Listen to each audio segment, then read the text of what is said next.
ಸರ್ಕಾರಿ ಉದ್ಯೋಗ ಯೂಟ್ಯೂಬ್ ಚಾನಲ್ಗೆ ಸ್ವಾಗತ. ಈ ಚಾನಲ್ನ ಸಬ್ಸ್ಕ್ರೈಬ್ ಮಾಡಿ ಹಾಗೆ ಬೆಲ್ ಐಕಾನ್ ಮೇಲೆ ಕ್ಲಿಕ್ ಮಾಡಿ ಮುಂದೆ ಬರ್ತಿರತಕ್ಕಂಥ ಸರ್ಕಾರಿ ಉದ್ಯೋಗದ ಮಾಹಿತಿಯನ್ನು ಪಡೆಯಲು. HAL ಅಂತಂದರೆ ಹಿಂದೂಸ್ತಾನ್ ಏರೋನಾಟಿಕ್ಸ್ ಲಿಮಿಟೆಡ್ನಲ್ಲಿ ಖಾಲಿ ಇರತಕ್ಕಂಥ ಹುದ್ದೆಗಳನ್ನು ಒಂದು ಸ್ಪೆಷಲ್ ರಿಕ್ರೂಟ್ಮೆಂಟ್ ಡ್ರೈವ್ ಅಂತ ಹೇಳ್ಬಿಟ್ಟು ಇಲ್ಲಿ ರಿಕ್ರೂಟ್ಮೆಂಟ್ ಮಾಡ್ಕೋತಾ ಇದ್ದಾರೆ. ಇದು ಥರ್ಡ್ ಅಟೆಂಪ್ಟ್ ಅಂತ ಇಲ್ಲಿ ಹೇಳಲಾಗುತ್ತಿದೆ. ಇಲ್ಲಿ ನೋಡಿ, ಇದು ಥರ್ಡ್ ಅಟೆಂಪ್ಟ್ ಅಂತ ಹೇಳಲಾಗುತ್ತಿದೆ. ಬನ್ನಿ, ಈ ಸ್ಪೆಷಲ್ ರಿಕ್ರೂಟ್ಮೆಂಟ್ ಡ್ರೈವ್ ಇರೋದು SC ಹಾಗೆ ST ಅವರಿಗೆ ಮತ್ತೆ OBC ಅದರ್ ಬ್ಯಾಕ್ವರ್ಡ್ ಕ್ಲಾಸಸ್, ಅದು ನಾನ್ ಕ್ರಿಮಿ ಲೇಯರ್ ಅವರಿಗೆ ಈ ಒಂದು ಸ್ಪೆಷಲ್ ರಿಕ್ರೂಟ್ಮೆಂಟ್ ಡ್ರೈವ್ ನಡೀತಾ ಇದೆ. ಬನ್ನಿ, ಇದರ ಬಗ್ಗೆ ಹೆಚ್ಚಿನ ಮಾಹಿತಿಯನ್ನು ಇಲ್ಲಿ ನೋಡೋಣ.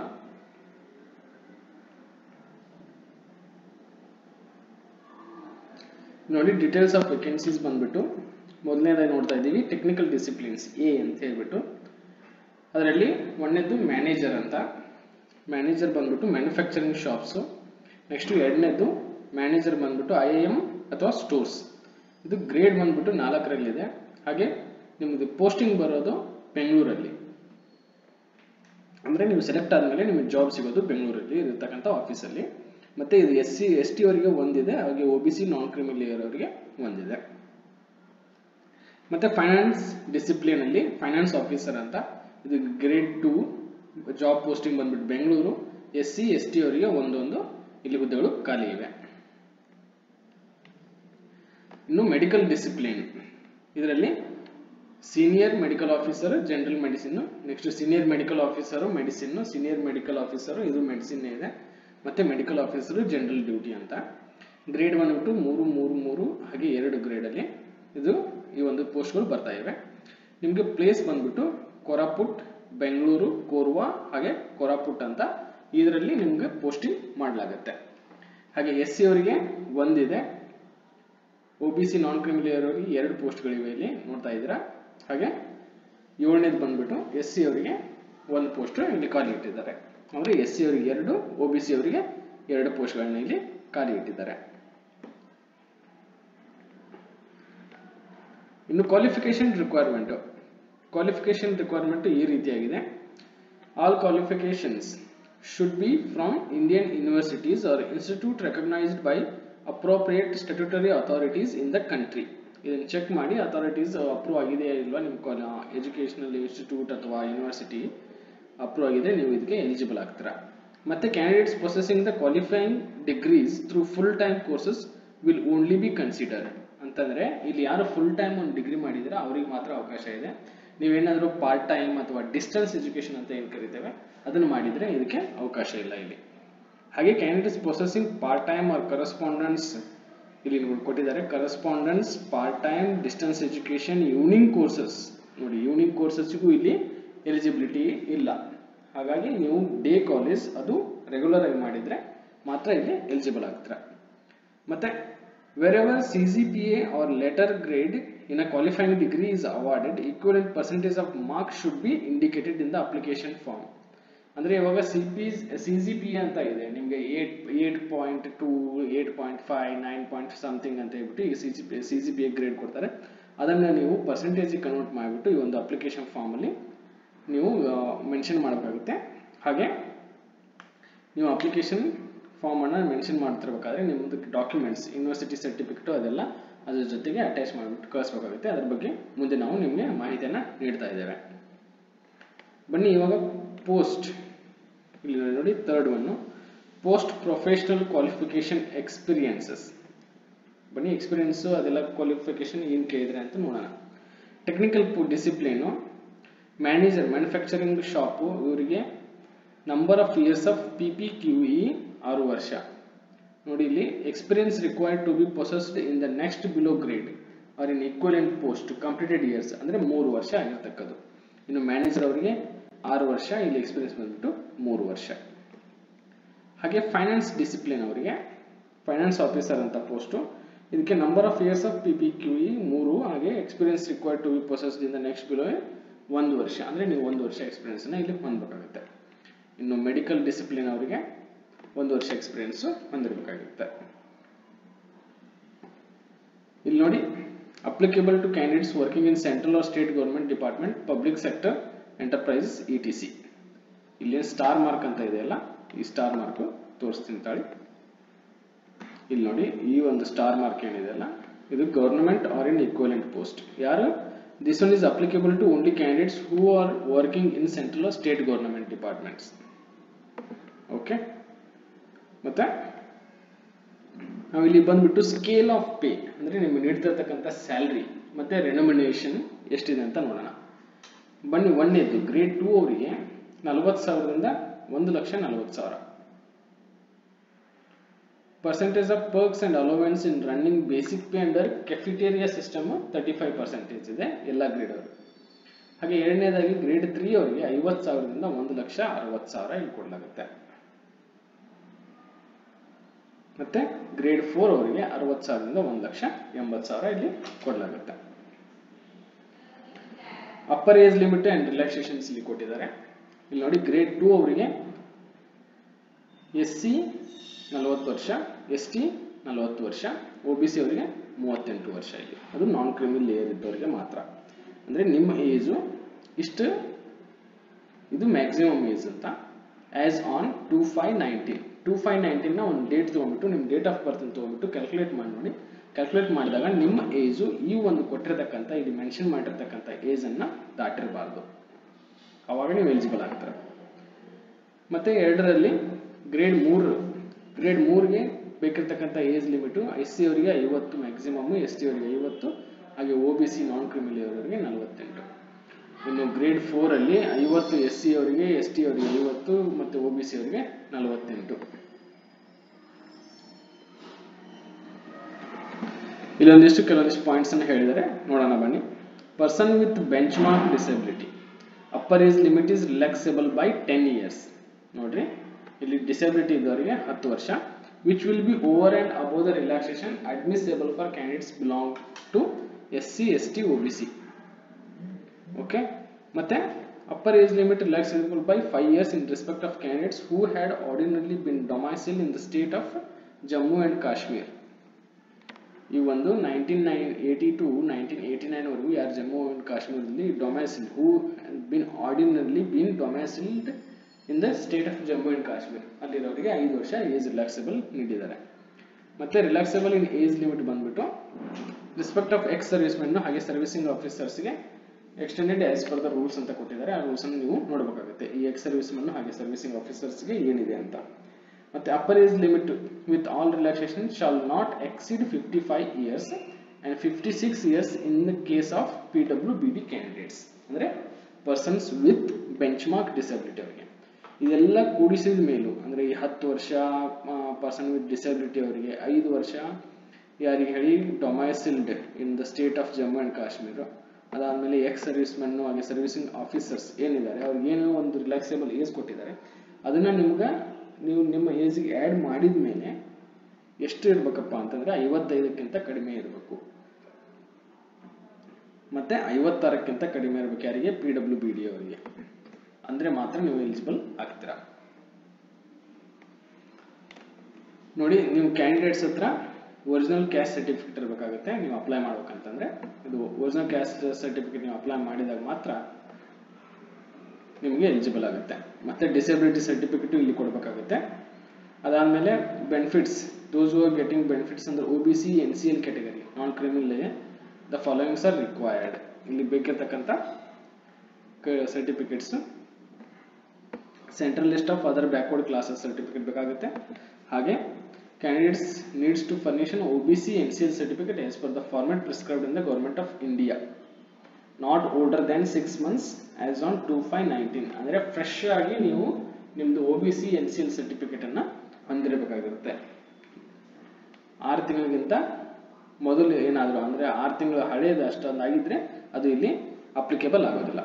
ಇನ್ನು ಸೆಲೆಕ್ಷನ್ ಪ್ರೊಸೀಜರ್ ಹಾಗೆ ಪ್ಲೇಸ್ಮೆಂಟ್ ಏನಿದೆ, ಪೋಸ್ಟ್ ಇನ್ ಗ್ರೇಡ್ಸ್ 2, 3 ಹಾಗೆ 4 ಏನಿದೆ ಈ ಗ್ರೇಡ್ಸ್ ಅನ್ನ will be short listed and called for interview ಇನ್ನು 1:10 ರೇಷಿಯೋ. ಅಂದ್ರೆ ನಿಮ್ದು ಅಪ್ಲಿಕೇಶನ್ ಹಾಕ್ತಿರಲ್ಲ ಅದನ್ನ ಶಾರ್ಟ್ ಲಿಸ್ಟ್ ಮಾಡುತ್ತೆ, ಡೈರೆಕ್ಟ್ ಆಗಿ ಇಂಟರ್ವ್ಯೂಗೆ ನಿಮಗೆ ಕಾಲ್ ಮಾಡ್ತಾರೆ. ನೋಡಿ, ಇಲ್ಲಿ ಸೆಲೆಕ್ಟೆಡ್ ಕ್ಯಾಂಡಿಡೇಟ್ಸ್ ಅನ್ನ ಏನ್ ಮಾಡ್ತಿದ್ದೀವಿ ಅಂದ್ರೆ ಯಾವ್ದಾದ್ರು ಒಂದು R&D ಡಿವಿಷನ್ಗೆ ಇಲ್ಲಿ ನಿಮಗೆ ಪೋಸ್ಟಿಂಗ್ ಮಾಡಲಾಗುತ್ತೆ. ಹಾಗೆ ನಿಮ್ದು ಎಕ್ಸಾಮಿನೇಷನ್ ಫೀ ಅಥವಾ ಅಪ್ಲಿಕೇಶನ್ ಫೀ ಅಂತ ಏನ್ ಕರಿತೀರಾ ಇಲ್ಲಿದೆ ನೋಡಿ, 500 ರೂಪಾಯಿಗಳು ಅಪ್ಲಿಕೇಶನ್ ಫೀ, ಹಾಗೆ 50 ರೂಪಾಯಿ ಬ್ಯಾಂಕ್ ಚಾರ್ಜಸ್ ಅಂದರೆ 550 ರೂಪೀಸ್. ಇದು ನಾನ್ ರಿಫಂಡಬಲ್. ಇದನ್ನು ನೀವು ಇದು belonging to OBC NCL category and same is exempted in the case of SC ST PWD candidates. ಅಂದರೆ OBC NCL category ಅವರಿಗೆ 550 ರೂಪಾಯಿ, ಇನ್ನುಳಿದವರಿಗೆ ಎಕ್ಸೆಂಪ್ಟೆಡ್, ಅವರಿಗೆ ಇಲ್ಲ ಅಂತ. ಮತ್ತೆ application fees two B deposited, ಇಲ್ಲಿ ನೋಡಿ ನೀವು ಈ ಒಂದು ಕೊಟ್ಟಿರ್ತಕ್ಕಂಥ ಅಡ್ರೆಸ್ಗೆ ಇಲ್ಲಿ ಡೆಪಾಸಿಟ್ ಮಾಡಬೇಕಾಗುತ್ತೆ. ಅಂದರೆ account number Hindustan aeronautics limited recruitment account, ಈ ಒಂದು ಅಕೌಂಟ್ ನಂಬರ್ ಕೊಟ್ಟಿದ್ದಾರೆ. ಬೇರಿಂಗ್ ನಂಬರ್ 309695111830, ಈ ಒಂದು ಅಕೌಂಟ್ ನಂಬರ್ಗೆ ನೀವು ಇಲ್ಲಿ ಒಂದು ಅಪ್ಲಿಕೇಶನ್ ಫೀಯನ್ನು ಡೆಪಾಸಿಟ್ ಮಾಡಬೇಕಾಗುತ್ತೆ. ಪ್ರಿಸ್ಕ್ರೈಬ್ ಚಾನಲ್ ಅನ್ನ ಅನೆಕ್ಸರ್ 3 ಇಲ್ಲಿ ಕೊಟ್ಟಿದ್ದಾರೆ, ಅದನ್ನು ತೋರಿಸ್ತೇವೆ. ಅದನ್ನು ತಗೊಂಡ್ಬಿಟ್ಟು ನೀವು ಇಲ್ಲಿ ಡೆಪಾಸಿಟ್ ಮಾಡಿ. ಹಾಗೆ candidates are required to pay commission charges ₹50 per channel for depositing fee at other than SBI industrial finance branch, Residency Road, Bengaluru.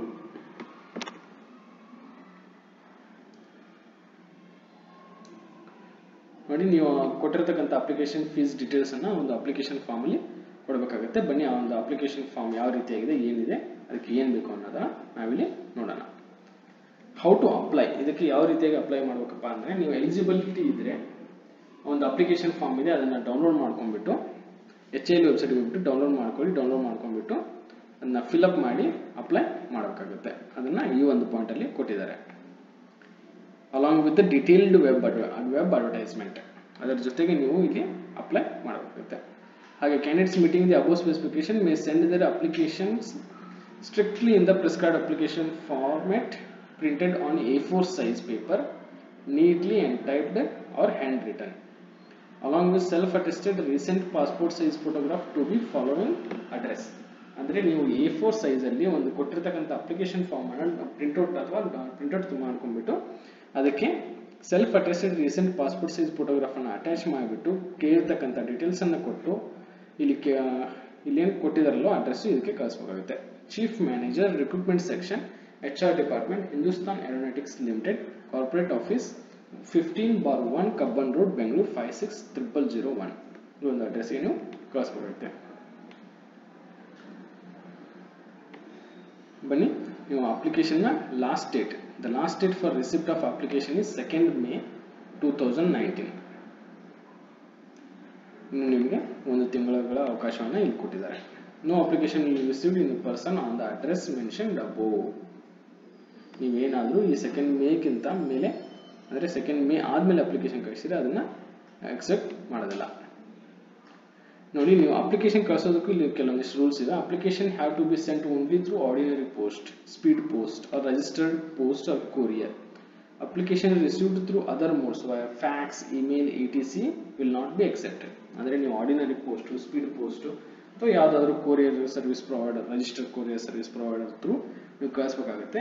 ಇದಕ್ಕೆ ಅವರು ಎಕ್ಸೆಪ್ಟ್ ಮಾಡ್ತಾರೆ. ನೀವೇನಾದರೂ ಇಮೇಲು, ಫ್ಯಾಕ್ಸ್ ಮಾಡಿದರೆ ಅದನ್ನು ಎಕ್ಸೆಪ್ಟ್ ಮಾಡೋದಿಲ್ಲ. ಇಲ್ಲಿ ಜನರಲ್ ಕಂಡೀಷನ್ಸ್ ಒಂದಿಷ್ಟು ಕೊಟ್ಟಿದ್ದಾರೆ. ನೀವು ಇಂಡಿಯನ್ ನ್ಯಾಷನಾಲಿಟಿ ಹೊಂದಿರಬೇಕು ಇದನ್ನು ಅಪ್ಲಿಕೇಶನ್ ಮಾಡೋಕಂದ್ರೆ. Mere submission of application will entail right of claiming appointment. Next HIL reserves the rights to cancel or restrict or enlarge, modify, alter the advertisement. ಅಂದರೆ ಕೊಟ್ಟಿರೋ ನೋಟಿಫಿಕೇಶನ್ ಅವ್ರ ಹತ್ರ ರೈಟ್ಸ್ ಇರುತ್ತೆ. ಇದೆಲ್ಲ ಕಾಮನ್ ಆಗಿ ಕೊಟ್ಟಿದ್ದಾರೆ. ಮತ್ತೆ ನಿಮ್ಮ ಹತ್ರ ನೋ ಅಬ್ಜೆಕ್ಷನ್ ಸರ್ಟಿಫಿಕೇಟ್ ಇರಬೇಕಾಗುತ್ತೆ ನೀವೇನಾದ್ರು ವರ್ಕ್ ಮಾಡ್ತಾ ಇದ್ರೆ.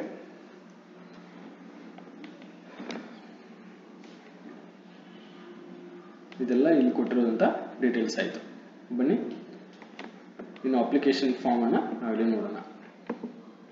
ಇದು ಅಪ್ಲಿಕೇಶನ್ ಫಾರ್ಮ್. ಈ ಅಪ್ಲಿಕೇಶನ್ ಫಾರ್ಮ್ ಅಲ್ಲಿ ಏನೇನು ಕೇಳಿದಾನೆ,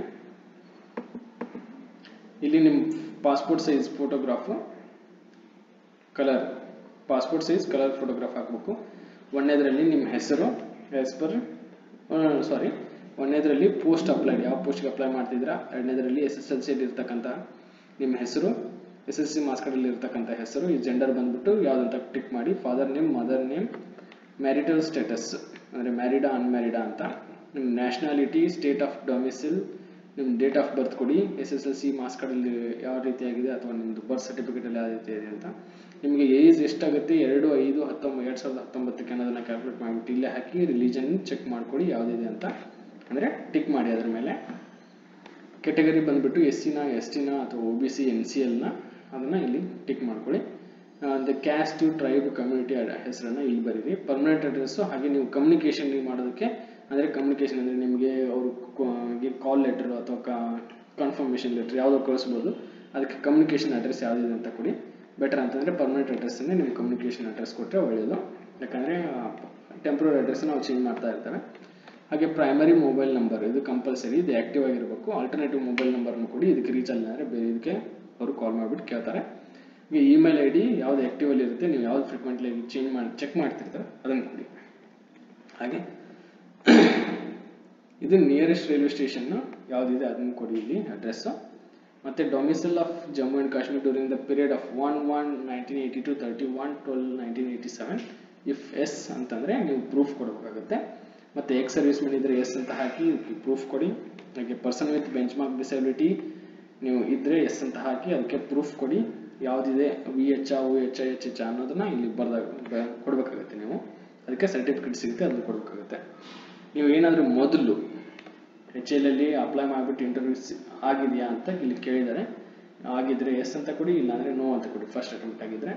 ಮತ್ತು ನೇಚರ್ ಆಫ್ ಆರ್ಗನೈಸೇಷನ್ ನೀವು, ಮತ್ತು ಡೀಟೇಲ್ಸ್ ಆಫ್ ಪ್ರೆಸೆಂಟ್ ಎಂಪ್ಲಾಯ್ಮೆಂಟು, ಎಲ್ಲಾದರೂ ಕೆಲಸ ಮಾಡ್ತಿದ್ರೆ ಪ್ರೈವೇಟ್ ಸೆಕ್ಟರು, ಪಬ್ಲಿಕ್ ಸೆಕ್ಟರು ಅಥವಾ government organisation, quasi government organisation, ಅದ್ರ ಬಗ್ಗೆ ಇಲ್ಲಿ ಡೀಟೇಲ್ಸ್ ಕೊಡಬೇಕಾಗುತ್ತೆ. ಅದಾದಮೇಲೆ present pay and allowance per month, ನೀವು ಕರೆಕ್ಟ್ ನೀವು ಕೆಲಸ ಮಾಡ್ತಾ ಇದ್ದು ನಿಮ್ಗೆ ಎಷ್ಟೊಂದು ಸ್ಯಾಲ್ರಿ ಸಿಗ್ತಿದೆ ಅಥವಾ ಅಲೋವೆನ್ಸ್ ಎಷ್ಟು ಸಿಗ್ತಿದೆ ಅನ್ನೋದನ್ನ ಇಲ್ಲಿ ನೀವು ಇದರಲ್ಲಿ ಬರೀಬೇಕಾಗುತ್ತೆ. ಕಂಪ್ಲೀಟ್ ಡೀಟೇಲ್ಸ್ ಅವ್ರಿಗೆ ಕೊಡಬೇಕಾಗುತ್ತೆ. ಇಲ್ಲಿ ನೋಡಿ ನಿಮ್ಮಿಂದ ಒಂದು, ಅಂದರೆ ನೀವು ಎಲ್ಲಿ ಇಂಡಿಯಾದಲ್ಲಿ ಪ್ಯಾನ್ ಇಂಡಿಯಾದಲ್ಲಿ ಯಾವುದೇ ಲೊಕೇಶನ್ಗೂ ಅಂದರೆ ಯಾವುದೇ ಬ್ರಾಂಚು ಹಾಕಿದ್ರು ಕೆಲಸ ಮಾಡೋಕ್ಕೆ ರೆಡಿ ಇದ್ದೀರಾ ಅಂತ ಕೇಳಿದರೆ ಎಸ್ ಅಥವಾ ನೋ ಅಂತ ಇಲ್ಲಿ ನೀವು ಹೇಳಬೇಕಾಗುತ್ತೆ. ಇಷ್ಟ ಇದ್ರೆ ಎಸ್ ಅಂತೇಳಿ, ಇಲ್ಲಾಂದರೆ ನೋ ಅಂತೇಳಿ. Have taken VRS from any PSU government organisation, just yes or no ತೊಗೊಂಡಿದ್ರೆ ಎಸ್, ಇಲ್ಲಾಂದರೆ ಇಲ್ಲ. ಮತ್ತು ಎಜುಕೇಷನಲ್ ಕ್ವಾಲಿಫಿಕೇಷನ್ ಡೀಟೇಲ್ಸು ಇಲ್ಲೆಲ್ಲ ಇದೆ. ಕ್ವಾಲಿಫಿಕೇಷನ್ ಯಾವುದಾಗಿದೆ, ಇನ್ಸ್ಟಿಟ್ಯೂಟ್ ಯಾವುದು, ಫುಲ್ ಟೈಮಾ ಪಾರ್ಟ್ ಟೈಮಾ ಕರೆಸ್ಪಾಂಡೆನ್ಸಾ, ಡ್ಯೂರೇಷನ್ನು, ಸಬ್ಜೆಕ್ಟ್ ಯಾವುದು, ಸ್ಪೆಷಲೈಸೇಷನ್ ಯಾವುದು ಅಂತ, ಕ್ಲಾಸ್ ಡಿವಿಷನ್ನು ಅಂದರೆ first class second class third class ಅಂತ ಬಿಟ್ಟು, ಮಂತು ಇಯರ್ ಆಫ್ ಪಾಸಿಂಗ್ ನಿಮ್ಮದು ಪರ್ಸೆಂಟೇಜ್ ಇಲ್ಲಿ ಕೇಳಿದ್ದಾರೆ. ಮತ್ತು ಡೀಟೇಲ್ಸ್ ಆಫ್ ಎಂಪ್ಲಾಯ್ಮೆಂಟು, ಏನಾದರೂ ಕೆಲಸ ಮಾಡ್ತಾ ಇದ್ರೆ ಇಲ್ಲಿ ನೋಡಿ ಸಿಗ್ನೇಚರ್ ಕೇಳಿದರೆ ಪ್ರತಿಯೊಂದು ಪೇಜ್ಗೂ ನೀವು ಮಾಡಬೇಕಾಗುತ್ತೆ. ಮತ್ತು ಇಲ್ಲಿ ನೋಡಿ details of application fee paid through HL recruitment account number, ಇದು ಒಂದೇನು ಅಪ್ಲಿಕೇಶನ್ ಫೀಸ್ ಪೇ ಮಾಡಿರೋದನ್ನ ಇಲ್ಲಿ ಡೀಟೇಲ್ಸ್ ನೀವು ಕೊಡಬೇಕಾಗುತ್ತೆ. ಯಾವುದು ಬ್ರಾಂಚ್, SBI ಬ್ರಾಂಚಲ್ಲಿ ಬ್ರಾಂಚ್ ಕೋಡ್ ಏನು, ಡೇಟ್ ಏನು, ಇದೆಲ್ಲ ನೀವು ಅಲ್ಲಿ ಕೇಳ್ಕೊಳ್ಳಿ. ಅಪ್ಲಿಕೇಶನ್ ಫೀಸ್ ಪೇ ಮಾಡ್ತಿರ್ಬೇಕಾದ್ರೆ ಅದನ್ನ ಇಲ್ಲಿ ಬಂದುಬಿಟ್ಟು ಫಿಲಪ್ ಮಾಡಿ. ಓಕೆ, ಡಿಕ್ಲರೇಷನ್ ನೀವು ಓದ್ಕೊಂಡ್ಬಿಟ್ಟು ಪ್ಲೇಸ್ ಡೇಟ್ ಹಾಕಿಬಿಟ್ಟು ನೀವು candidate signature of the candidate ಇಲ್ಲೊಂದು ಸೈನ್ ಮಾಡಿ, ಹಾಗೆ ಇಲ್ಲೊಂದು ಸೈನ್ ಮಾಡಬೇಕಾಗುತ್ತೆ. ಇದನ್ನು A4 ಸೈಜಲ್ಲಿ ತಗೊಂಡ್ಬಿಟ್ಟು ಇಷ್ಟೆಲ್ಲ ಇನ್ಫಾರ್ಮೇಷನ್ ಕೊಟ್ಬಿಟ್ಟು ನಾವು ಮೊದಲು ಹೇಳಿರ್ತಕ್ಕಂಥ ಅಡ್ರೆಸ್ಗೆ ಇದನ್ನು ಕಳಿಸ್ಬೇಕಾಗುತ್ತೆ ನೀವು. ಈ ಒಂದು ಉದ್ಯೋಗದ ಮಾಹಿತಿ ನಿಮಗೆ ಇಷ್ಟ ಆಗಿದೆಯಾ? ಹಾಗಾದರೆ ಲೈಕ್ ಮಾಡಿ ಮತ್ತು ಶೇರ್ ಮಾಡಿ.